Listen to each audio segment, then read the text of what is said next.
everyone. I'm Lori Krein, and welcome to Meet the Healers. I'm glad you joined us today. Today, I'm very excited to have Debora Cohen on the show, and she's going to talk to us about a couple of things, including the Association for Comprehensive Energy Psychology. Is that right? Yeah. ACEP is one of the things. And also, she's written a book about Kundalini. Is that right? Yes, I have. Yes. Great. Hi, everybody. Welcome. So first of all, I want to just ask where you're located, and then you can start telling us about this organization that you're involved with. Yeah. I'm located here in Santa Cruz, California. I got involved with the Association of Comprehensive Energy Psychology. I found out about it through my transpersonal doctoral program at ITP, which is now Sophia University. And how I got started in all this. So I was I graduated in psychology at San Jose State and took a year of graduate work. And during that time, I became a yoga instructor and a master instructor, integrative energy therapist, and eventually Reiki. And I've also have, you were saying earlier how you're interested in yoga nidra. I also have a yoga nidra CD. I have a YouTube channel and a lot of meditations and yoga. And so I've been doing yoga and energy therapy for a long time, but always interested in psychology, and became a member of ACEPS. And I went through their comprehensive energy psychology trainings, level 1 and 2, and decided to go on to get the certification energy health practitioner. And during that time, what really helped me to expand from more of a body healer person to more into the muscle testing and helping people learn techniques and all of this work that we were doing, I actually started a local group in the Bay Area. It is a nonprofit organization, so a lot of the people involved with it are volunteers. And one of the things that I became involved with a long time ago was Kundalini awakening, not only in myself, but also in my clients. And then when I went to the transpersonal doctoral program, they were very much involved with helping people with spiritual emergencies and Kundalini awakening, and how to work with people with such a strong energy and all the experiences they can have. Some people might panic or feel anxiety, especially if they don't understand what's going on, or when someone's working with the chakra system or the acupressure system, but particularly any energy modality, it's possible that the Kundalini energy could awaken. And so I was inspired to talk about it and write a book. I was actually already teaching it, and so that's how my Kundalini awakening transformation therapy came about. So some people who are watching this might not know what Kundalini awakening means. So would you be able to try to explain what that is? Kundalini is a Sanskrit word that means coiled, as in coiled like a snake. And it's said to be an energy that is active in us when we're being formed in the womb. And then when we're born, this energy lies like coiled up, remaining dormant in our base of our spine, which we call the first chakra area. And if it's awakened, or it's rising, or it's stimulated somehow through pressure or through spiritual practices, there's a lot of different ways it can be activated, sometimes even trauma.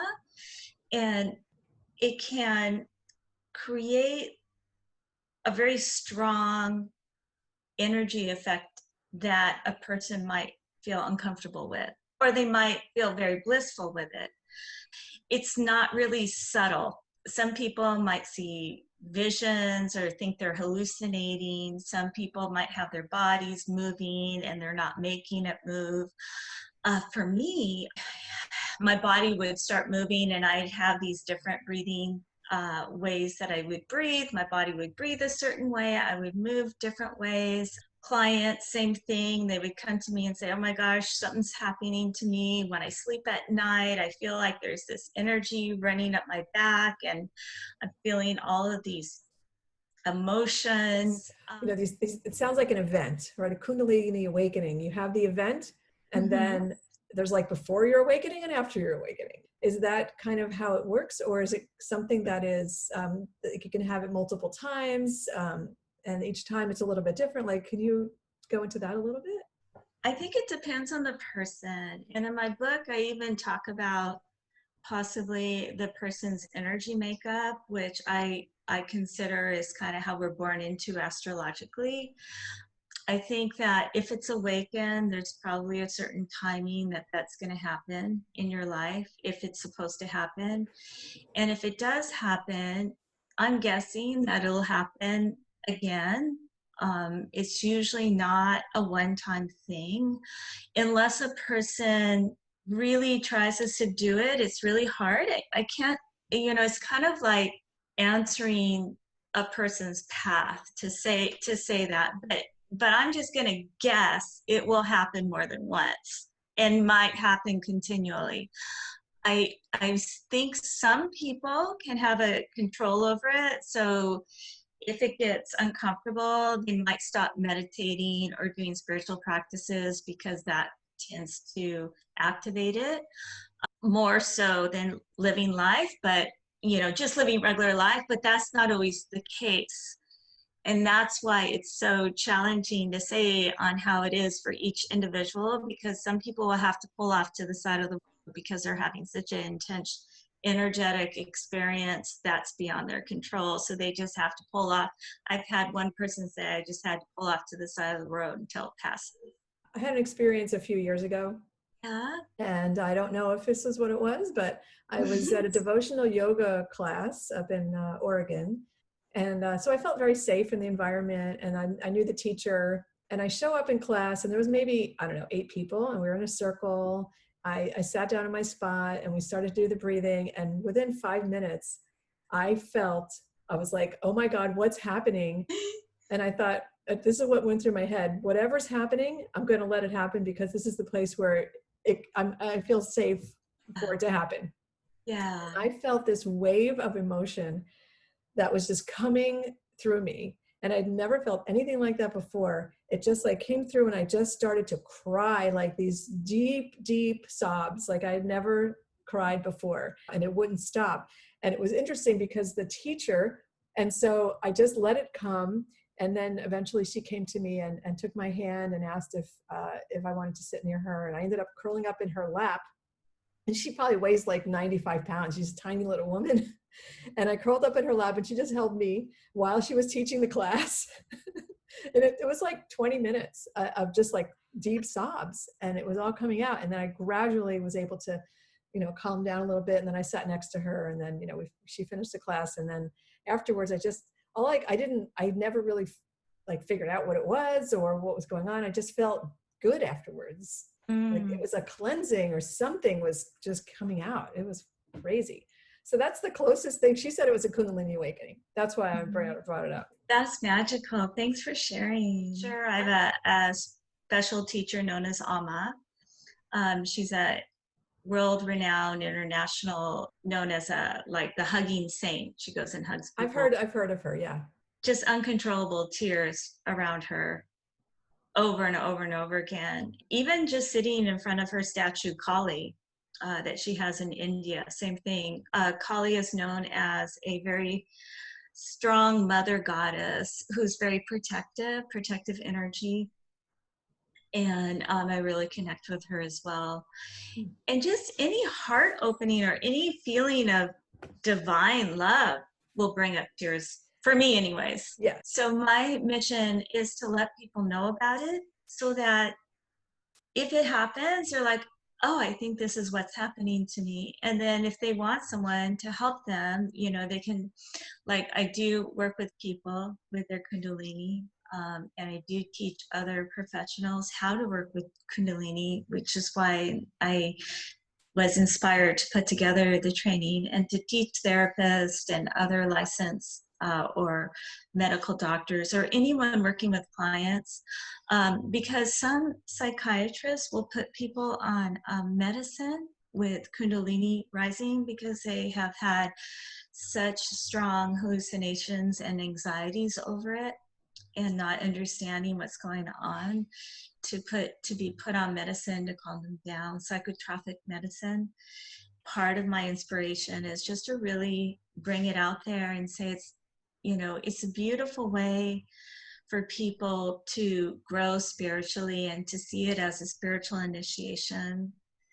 And I think it helps us connect more with other humans and with the planet and earth and animals. So we realize that, we're not so separate. We're not so alone. We're really interconnected. So it's a really wonderful energy to open up those dimensions and to broaden our perspectives. Yeah, that's lovely. I love it. It's beautiful. Any way that we can help those connections, especially with nature, is definitely we need.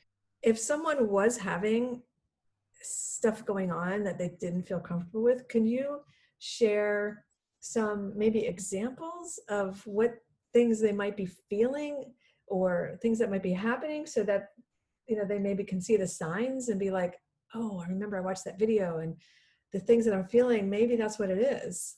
Yeah, well, a lot of people will see visions of snakes, cobras. I saw visions of cobra, and not like strong hallucinations, more like in the back of my head. I would feel that sense of energy, or to the point where I actually went out and bought something that looked like what I was kind of seeing. So they might see different types of goddess symbols.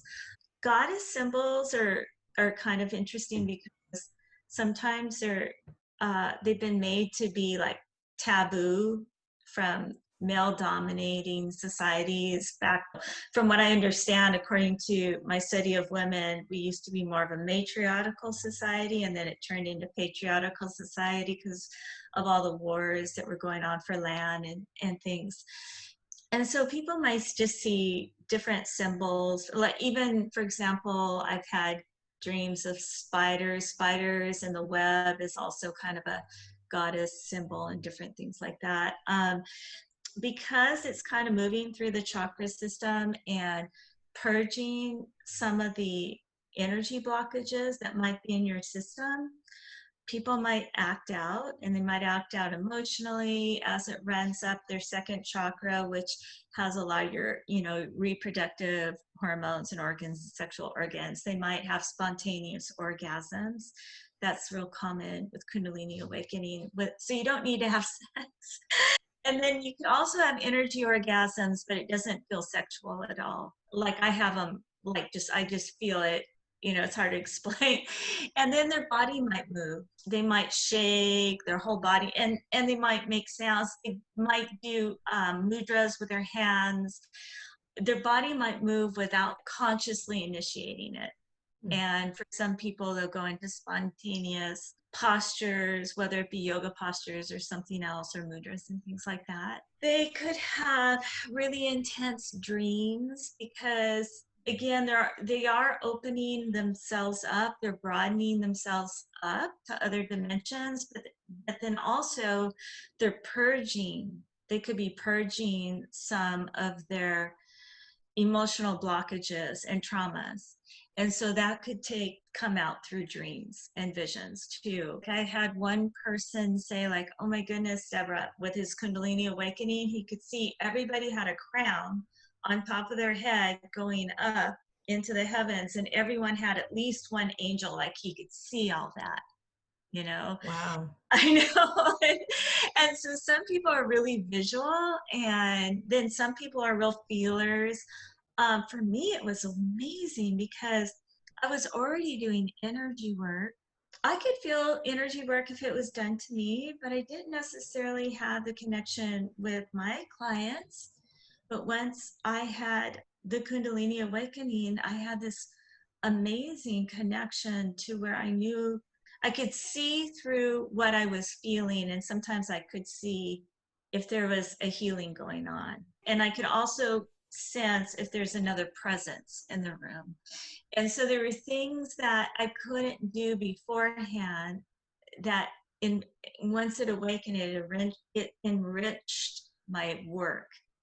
Some people might completely change what they do for a living after a Kundalini awakening. They just might lose all motivation of what they're doing and do a Mm. complete turnaround and do something completely different. Yeah, so is that your primary thing that you do, is working with clients individually and teaching classes? Those are the two Yeah, things. I do classes and training people about Kundalini. I just completed a 6-week training. And in addition to that, I do coaching and helping people with their goals. And I use primarily comprehensive energy psychology for that, along with energy medicine. And the thing is, I also use those techniques to also work with Kundalini. And so, how that works in a nutshell, when someone sees me, they tend to have a problem. I mean, some people will come to me right away with a goal, and that's great. But they'll tend to have a problem, and problem offers us information. A lot of us see problems are bad, but if we can look at it in the perspective that the problem's offering information, and then to find out, and a lot of that information is helping someone to refocus how they want their mind to be with a goal or intention. And so when they come in with a problem, maybe it's stress at work or with a coworker, or they come in and they're having a relationship problem or a divorce or whatever it is in life. There's so many, or they want spiritual growth. They want to know themselves better. And then once we work on the intention of what that problem is showing them, or they already come in knowing what they want to work on. I want to work on self-actualization or success or to feel better about myself. It's amazing how a lot of problems trickle down to wanting a better self-esteem or a healthier self-esteem. And then we look at their biofield. Are you going to tell us what Biofield is? So Biofield is our aura. It's basically another way to say aura. And so we have like an egg-shaped energy field around us. And some people might have a bigger one. And when we work on that, we want to make sure that we're receiving energy from the sky or the sun from the top of our head, and we're receiving energy from the earth through our feet. And so we want to make sure our polarities are correct. We want to make sure our energies are crossing effectively, all 4 quadrants of our brain. And this is actually really good for people with low learning disabilities or dyslexia or ADD, all of this biofield work, and also with health problems too.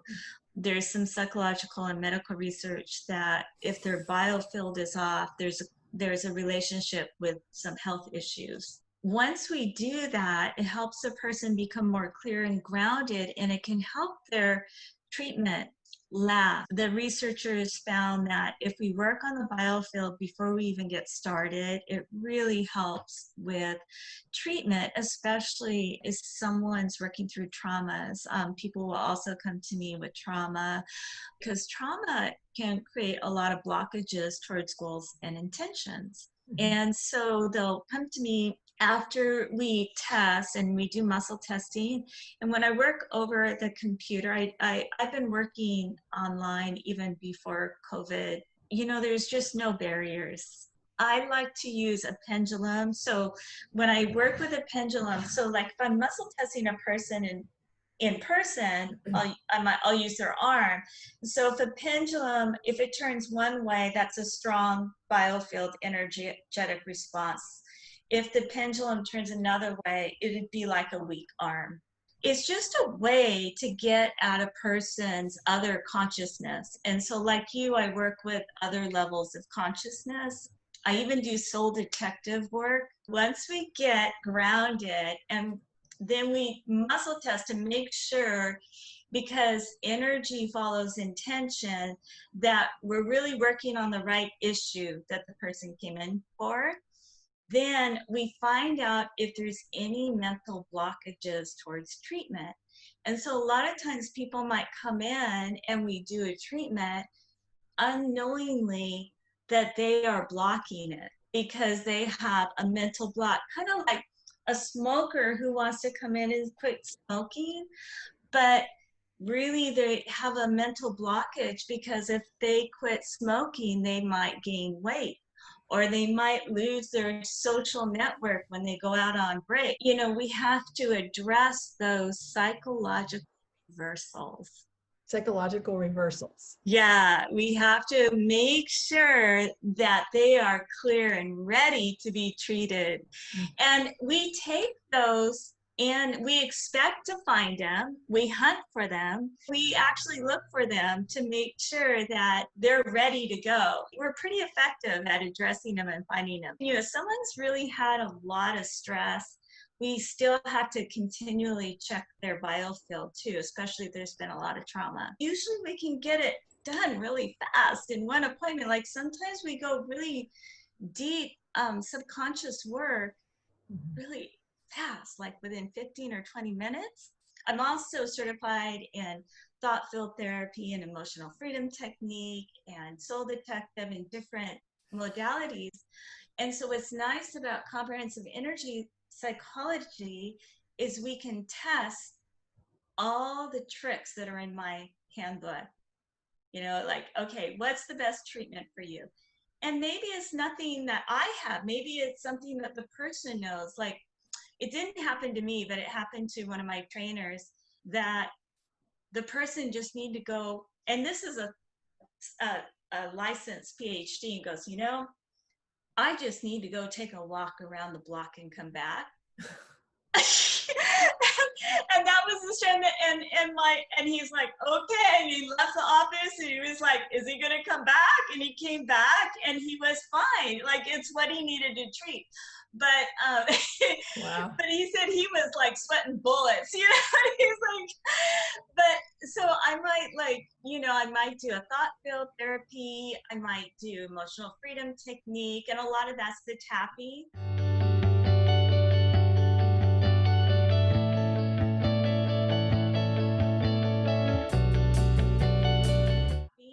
I might do the chakra work. I also will customize work. They might call for a customized treatment. What's really neat about customized work is that it's a little bit more diagnostic.